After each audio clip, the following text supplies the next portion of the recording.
साध संगत जी, आज की साखी हमारे मन में ना चाहते हुए चलने वाले ढेरों विचारों से संबंधित है।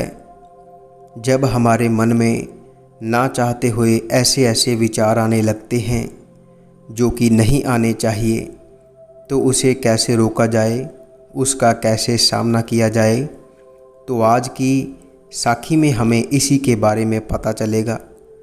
तो साध संगत जी, क्या आपके मन में दूसरे व्यक्ति के प्रति ना चाहते हुए भी अश्लील विचार आते हैं? अब वह सामने वाला व्यक्ति स्त्री हो सकती है या पुरुष हो सकता है।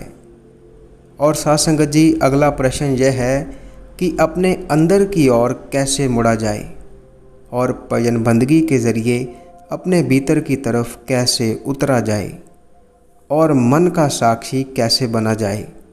क्योंकि अगर हम एक बार भी भजन बंदगी के ज़रिए अपने भीतर की तरफ उतर गए और हमारी इंद्रियां अगर भीतर की तरफ मुड़ गई, तो जो हमारी पहली समस्या है वह बहुत छोटी है।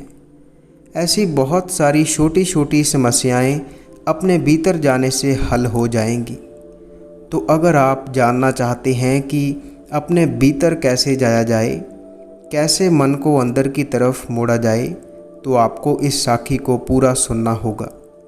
और ये साखी आपको सिखाएगी कि कैसे अपने मन को और इंद्रियों को अंदर की तरफ मोड़ना है और उस नाम रूपी धुन को सुनना है।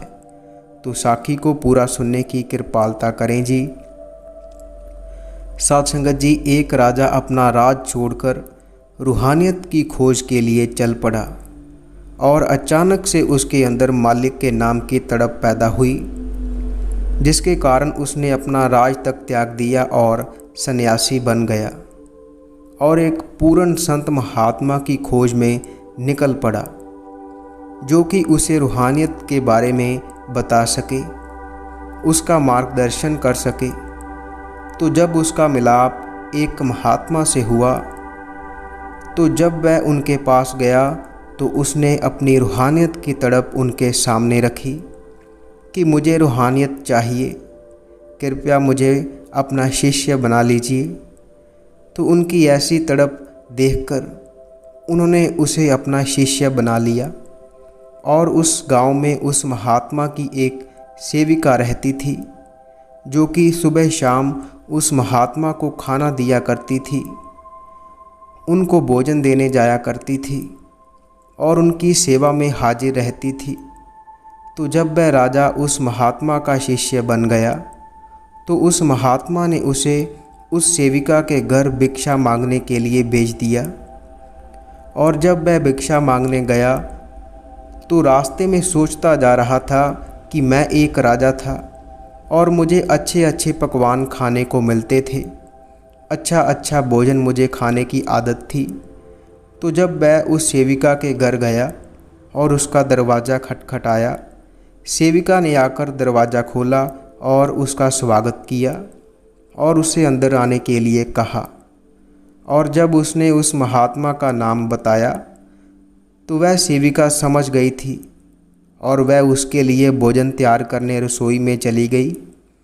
और वह मन ही मन सोच रहा था कि अगर अब मैं अपने राजमहल में होता तो मुझे अच्छे अच्छे पकवान खाने को मिलते, जो उसे बहुत पसंद थे। वह इसी के बारे में सोच रहा था। और जब वह सेविका उसके लिए खाना बनाकर ले आई, तो वह हैरान रह गया, क्योंकि उसे वही पकवान उस भोजन में देखने को मिले जो उसे बहुत पसंद थे।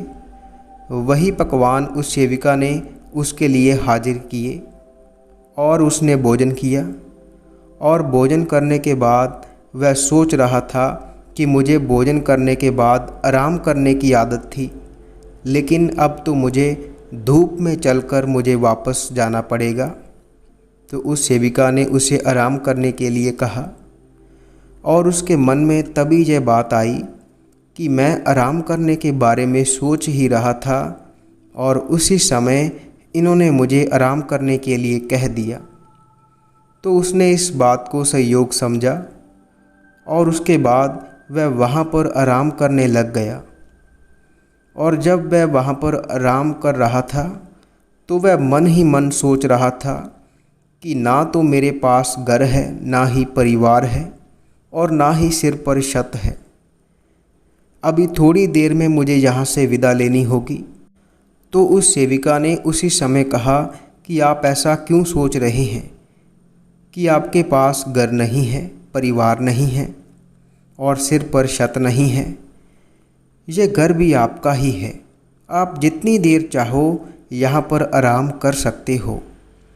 तो वह एकदम से चौंका और उठकर बैठ गया और उसे इस बात की हैरानी थी कि मैं जो भी सोच रहा हूँ वह इनको कैसे पता चल रहा है। और तब उसने यह पक्का मन बना लिया था कि यह कोई संयोग नहीं है। तो उसने उस सेविका से पूछ लिया कि क्या आप व्यक्ति के विचार पढ़ सकती हैं। तो उस सेविका ने मुस्कुराते हुए कहा, जी हाँ, मैं दूसरों के विचार पढ़ सकती हूँ, क्योंकि अब मेरे अपने विचार नहीं रहे। मेरे मन में भी ढेरों विचार होते थे, लेकिन जब मैंने अपने विचारों को देखना शुरू किया तब मैं ना तो उनके पक्ष में गई और ना ही उनके विपक्ष में गई। मैंने केवल अपने विचारों को देखा और देखने का प्रयास किया। वैसे वैसे ही मेरे विचार कम होते गए और एक दिन ऐसा आया कि मेरे सभी विचार विलीन हो गए। अंदर बिल्कुल शांति हो गई। एकदम सन्नाटा छा गया। बस उसी दिन से मैं दूसरों के विचार पढ़ लेती हूँ। तो वह जो सन्यासी था वह उस सेविका की यह बात सुनकर डर गया और उसने सोचा, यह तो बहुत खतरनाक बात है कि यह दूसरों के विचार पढ़ लेती हैं। तो वह वहाँ से भागा और उस सेविका ने उनसे पूछने की कोशिश की कि क्या हुआ, लेकिन उसने कोई जवाब नहीं दिया। वह वहाँ से भागकर महात्मा के पास आया और उनके पास आकर कहने लगा कि अब से मैं उस सेविका के घर नहीं जाऊँगा। तो वह जो महात्मा थे वह उसकी यह बात सुनकर कहने लगे कि ऐसी कौन सी बात हो गई कि दोबारा तुम उसके घर नहीं जाओगे? क्या उससे कोई गलती हो गई है कि तुम उसके घर नहीं जाओगे? तो उसने कहा, नहीं, ऐसी कोई बात नहीं है। वह जो सेविका है वह दूसरों के विचार पढ़ लेती है। यह बहुत ही खतरनाक बात है। तब तो उसने मेरे सभी विचार पढ़ लिए होंगे, क्योंकि जब मैं उसके घर गया था तब उसको देखकर मेरे अंदर गलत विचार भी आए थे। उसने वह भी पढ़ लिए होंगे। तो उस महात्मा ने कहा कि फिर तो तुम्हें वही जाना पड़ेगा। और तुम वहाँ से भागे क्यों? तुम्हें वहाँ रहकर उस परिस्थिति का सामना करना चाहिए था, ऐसे भागना नहीं चाहिए था। क्या इसीलिए तुम सन्यासी हुए हो और तुमने अपना राजपाट छोड़ा है?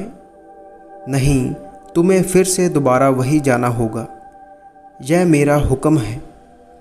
और अब दोबारा जब वहाँ पर जाओगे तो जागे हुए जाना और पूरी जागरूकता के साथ जाना। जो भी विचार तुम्हारे अंदर चलेंगे उनको देखना, लेकिन उनके पक्ष में नहीं जाना और ना ही उनके विपक्ष में जाना। बस तुम्हें उन्हें देखना है और जाग कर देखना है। जागरूकता के साथ तुम्हें देखते हुए जाना है। तो जब वह सन्यासी दोबारा उस सेविका के घर जा रहा था तब वह पहली बार जागा हुआ चल रहा था। उसे हर एक चीज़ बहुत ही स्पष्ट दिखाई दे रही थी। वह ऐसे जा रहा था जैसे उसके अंदर दिया जल रहा हो और वह जागा हुआ हो। उसके मन में जो जो विचार आ रहे थे, जैसे भी उसके अंदर विचार आ रहे थे, वह उनको देख रहा था। और जैसे जैसे वह उस सेविका के घर के पास जाता जा रहा था, वैसे वैसे ही उसके विचार विलीन होने लगे थे और उसके अंदर शांति आनी शुरू हो गई थी, क्योंकि वह अपने विचारों को जाग कर देख रहा था। वह पूरी जागरूकता के साथ जा रहा था। और जब वह उस सेविका के घर पहुंचा और जब उसने दरवाज़ा खटखटाया तो उस सेविका ने दरवाज़ा खोला और जब उसने दरवाज़ा खोला तो उसके अंदर बिल्कुल सन्नाटा छा गया, शांति छा गई। उसके सभी विचार विलीन हो गए। उसके अंदर कोई भी विचार नहीं था। और उस सेविका ने उसका स्वागत किया और उसे भोजन कराया। उसने जागरूकता के साथ भोजन किया, जैसे कि महात्मा ने बताया था कि पूरी जागरूकता के साथ मन की हरकतों को देखना। जो भी तुम्हारे अंदर विचार आएंगे उनको देखना। तो वह पूरी तरह से जाग गया था और उसने वहाँ पर भोजन किया और उस सेविका का धन्यवाद किया। और वापस जब आया तो वह पहले जैसा डरा हुआ नहीं था। जैसे कि पहले जब वह वापस आया था तो वह निराश था, हताश था। इस बार वह खुशी से भरा हुआ उस महात्मा के पास आया और उसने उस महात्मा के पांव पकड़ लिए और उसने कहा कि आज तो एक दिव्य घटना घटी है। ऐसा आज से पहले कभी नहीं हुआ। एक अजीब सी शांति प्रतीत हो रही है। यह मेरे साथ किसी चमत्कार से कम नहीं है। तो उस महात्मा ने कहा कि अब तुम्हें वहाँ पर जाने की कोई आवश्यकता भी नहीं है, क्योंकि अब तुम्हारा विवेक जाग गया है। तुम्हें अपने मन का साक्षी बनना आ गया है। और उसने उस महात्मा के पांव पकड़कर उनका धन्यवाद दिया। तो साथ संगत जी, आज की इस साखी से हमें यही प्रेरणा मिलती है कि आंख बंद करने से परिस्थिति नहीं बदलती। आंख खोलकर उस परिस्थिति का सामना करने से ही परिस्थिति बदलती है। साथ संगत जी, हमें भी ऐसे ही अपने मन का साक्षी बनना है।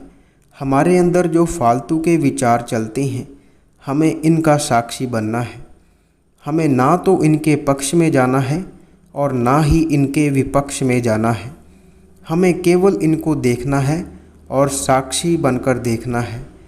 एक दिन ऐसा आएगा जिस दिन ये सभी विचार विलीन हो जाएंगे और उस कुल मालिक की हम पर कृपा हो जाएगी। वह नाम धुन हमें सुनाई देने लगेगी और हमारा उस कुल मालिक से मिलाप हो जाएगा। साथ संगत जी, इसी के साथ हम आपसे इजाज़त लेते हैं। आगे मिलेंगे एक ऐसी ही रूहानी साखी के साथ। अगर आप रूहानी साखियाँ सुनना पसंद करते हैं तो आप इस चैनल को सब्सक्राइब कर लीजिए और साथ ही बेल आइकन पर भी प्रेस ज़रूर कर दीजिए, ताकि हम जैसे ही नई साखी अपलोड करेंगे उसकी नोटिफिकेशन आप तक पहुंच जाया करेगी। और अगर आप रूहानी साखियाँ पढ़ना पसंद करते हैं तो आप हमारी वेबसाइट www.santwachan.com पर जाकर पढ़ सकते हैं, जिसका लिंक वीडियो के डिस्क्रिप्शन में दिया हुआ है।